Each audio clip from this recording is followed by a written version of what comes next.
I know the Crusades get talked about a lot, but it's usually the same old false story, some PC bullshit designed to tell Christians that radicalism extends outside of the Islamic faith and that Christianity has left a scar on the world. Christians launched these aggressive wars out of nowhere and stained their faith forever. And it's all Europe's fault. Our white savior complex just blossoming out into the world, forever marring Christian faith.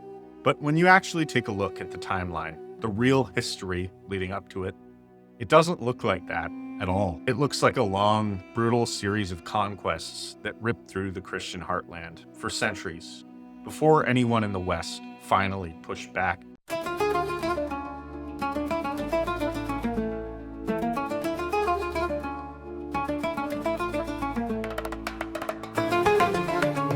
To really understand this, we have to go all the way back to the beginning, because that's where the story starts, in Arabia itself. In the early 7th century, the Arabian Peninsula wasn't empty. It had established Jewish and Christian communities that had been there for generations before the birthplace of Islam. Some Christians in places like Najran had communities, churches, and monasteries, and Jewish tribes like the Banu Qunayqa, the Banu Nadir, and Muhammad's tribe, the Banu Qurayza, were settled in Medina and around it. It's important to go back this far because these facts are never told when the Crusades are mentioned.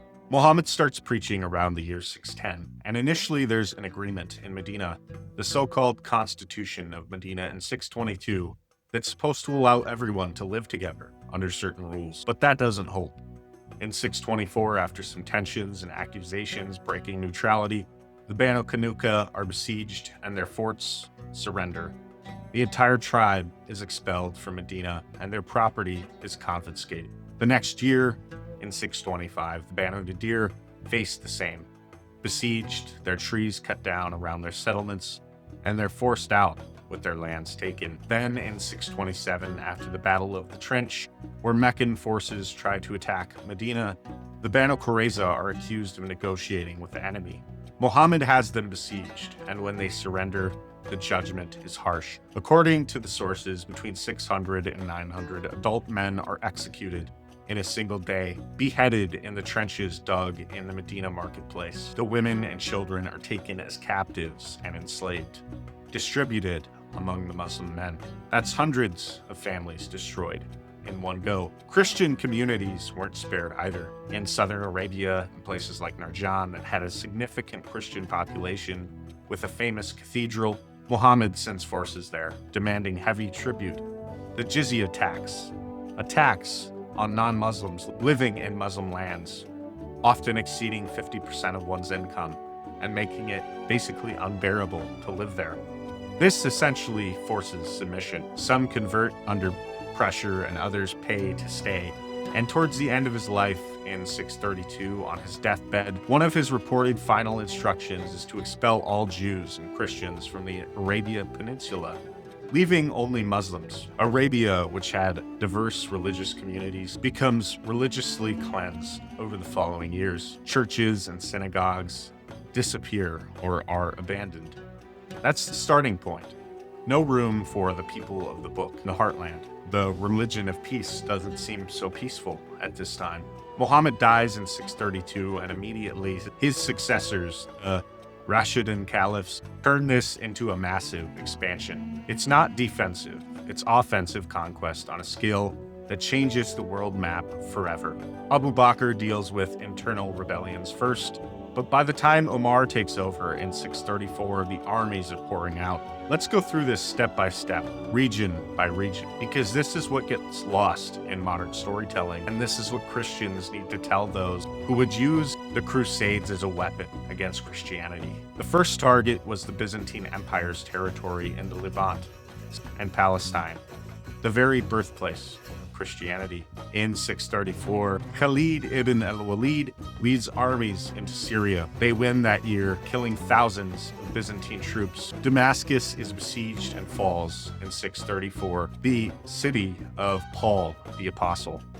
Looting follows and killing in the streets. Then the decisive battle at Yarmouk in 634. The Byzantine army under Emperor Heraclius is shattered. Estimates of 40 to 50,000 Christians slaughtered, dead in the fighting, and retreats. Rivers reportedly ran red with Christian blood. Antioch, one of the 5 original patriarchates of the Christian Church, where followers were first called Christians, falls in 634. Its churches are taken over, its population subjugated. The men are killed, and the women and children are taken as slaves. Palestine follows immediately. Jerusalem, the city where Jesus walked the streets, taught in the temple, carried the cross, and was crucified on Golgotha, buried and rose. That Jerusalem is besieged for months and surrenders in 638 to Caliph Umar himself. He's handed the keys to the city. No immediate massacre, but the restrictions begin right away. Christians can't build new churches.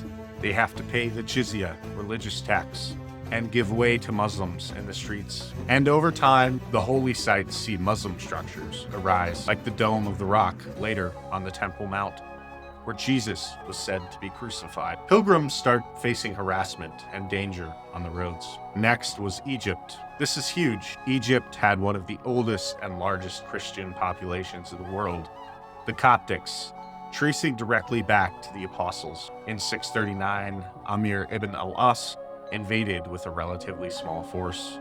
They fought their way down the Nile, they win battles, and by 641, Alexandria, the great intellectual center, with its massive Christian community, falls under a siege. Thousands die in the streets fighting, and some accounts mention massacres of the Christian community. The famous library is already damaged, but more importantly, the Coptic Church comes under heavy pressure. Dhimmi status means extra taxes that cripple many, restrictions on bells and processions, and over generation forced conversions or immigrations happen in Egypt, turning the once Christian heartland into a Muslim sanctuary. Egypt goes from majority Christian to minority in centuries. Then North Africa, the breadbasket, home to Tertullian, Cyprian, and Augustine, starting in the 640s with raids into Libya and then full conquest under Uqba ibn Nafi in the 670s and 690s. Carthage, the last ancient city in North Africa and a stronghold of Christianity for centuries, is besieged and destroyed in 698.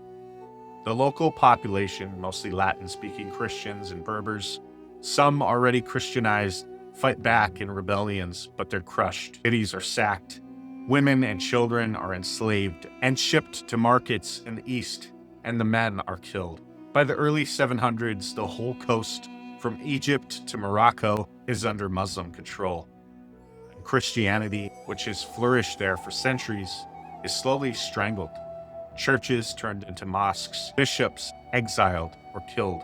The Hagia Sophia, built by Constantine in Turkey, with some of the most beautiful Christian art ever made, is painted over in black cement and becomes a mosque. Armenia, one of the first nations to adopt Christianity in 301 AD, gets invaded too. In 640s, the Arabs demand tribute, raid churches, execute nobles who refuse to convert to Islam, and massacres and rebellions follow over the years. This wave pauses a bit, but then the Seljuk Turks enter the picture. They convert to Islam in the 10th century and start pushing hard. By 1071, at the Battle of Manzikert, they destroy the Byzantine field army, capture the empire, and open Anatolia, Asia Minor, to settlement. Anatolia had been solidly Christian for thousands of years, full of ancient churches and monasteries. Churches that Paul the Apostle wrote his epistles to. Now they're flooded with Islamic tribes. Cities like Ephesus and Nicaea, sites of the Great Council, sacked or depopulated. Christian pilgrims trying to reach Jerusalem are ambushed, robbed, killed, or enslaved on the roads to these holy sites. Reports reach the West of their horrible treatment. Europe itself gets directly hit early on. In 711, Tariq ibn Ziyad crosses from North Africa into Visigoth Spain with a mixed Arab-Berber army. They defeat King Roderick at Guadalete. His army is routed and many nobles are killed. Within a few years, most of the Iberian Peninsula falls. Toledo, the capital, was taken. Cordoba becomes the new center. and Christian kingdoms in the north hold out in the mountains, but the south of Spain becomes Islamic. Initial conquests bring killings, enslavements, churches are destroyed or converted into mosques, and Christians who stay pay jizya, face restrictions, no new churches, no public displays that might offend. Some rebel and are executed, like the martyrs of Cordoba in the 850s who spoke out and were beheaded. The armies don't stop at the Pyrenees. They raid into France, taking slaves until Charles Martel stops them at Tours in 732. A different outcome there, and Central Europe would have been taken. The pressure never really lets up. Fast forward to the Ottoman Turks, who take the mantle in the Middle Ages. In 1453, Constantinople, greatest eastern capital of Christianity, the new Rome, falls after a massive siege. 3 days of sack, soldiers rampage, civilians are slaughtered or enslaved, churches are looted, and once again the Hagia Sophia, the greatest church of Christendom, is turned into a mosque. Tens of thousands of Christians are captured, killed. Then the Ottomans push deeper into Europe. Balkans fall one by one. Serbia, Bulgaria, Greece. Christian populations devastated. Boys are taken, converted, and turned into janissaries. Some of the things the Muslims did I can't talk about on YouTube. Then the sieges of Vienna, 1529 under Suleiman. Massive attacks in Austria and Hungary. Villages burned, tens of thousands of Christian women and children enslaved. And Vienna barely holds. Again, in 683, an even larger force, the Christian countryside, is ravaged. Atrocities in towns is surrender too late or resist. If Vienna were to fall, the road to Germany would have been wide open. This goes over 4 centuries, actually a little more, of relentless advance before the West organizes a serious response. By the 1090s, the Byzantine Emperor Alexios is sending desperate pleas to the Pope and Western leaders. The Turks are overrunning everything. Christians in the East are suffering terribly. Access to the Holy Lands is cut off. And Pope Urban gets these reports at the Council of Clermont in 1095. He's not scheming for power or land. He's looking at the collapse of Eastern Christianity, the loss of Jerusalem, the place where Christ lived and died, now under foreign rule for generations. Pilgrims in danger. His speech recounts the horrors. Churches destroyed, altars defiled, brothers in the faith tortured and killed. He calls for help to defend them, to recover the Holy Lands, not as aggression, but as rescue and reclamation. That's when the First Crusade is launched. And in 1099, they retake Jerusalem after all that time. Of course, there were atrocities on the Crusaders' side too. The sack of Jerusalem was brutal. War brings out the worst, but it doesn't happen in a vacuum. Even someone like Saladin, often portrayed as the noble counterpart, reveals his long-term view in his correspondence with Richard the Lionheart in the Third Crusade. He writes that Jerusalem and the lands were only temporarily lost because the Muslims were weak at the time, and that God wouldn't allow permanent rebuilding by the Franks as long as the war continued. In other words, any truce or loss is just a pause until Muslim strength resumes. That's the bigger picture people miss today when they talk about the Crusades. When the Crusades are called unprovoked or the great mistake of Christianity, it skips over this entire timeline of loss, the heartland of the faith swallowed up piece by piece. So next time someone brings up the Crusades, show them this video. Do the research yourself. The Crusades are not a scar on the Christian faith. The Crusades saved Western civilization for a time. If you enjoyed this video and would like to see more content from me, including my testimony converting from Islam, be sure to check out my content library in the description below and subscribe. I bring you videos 3 times a week.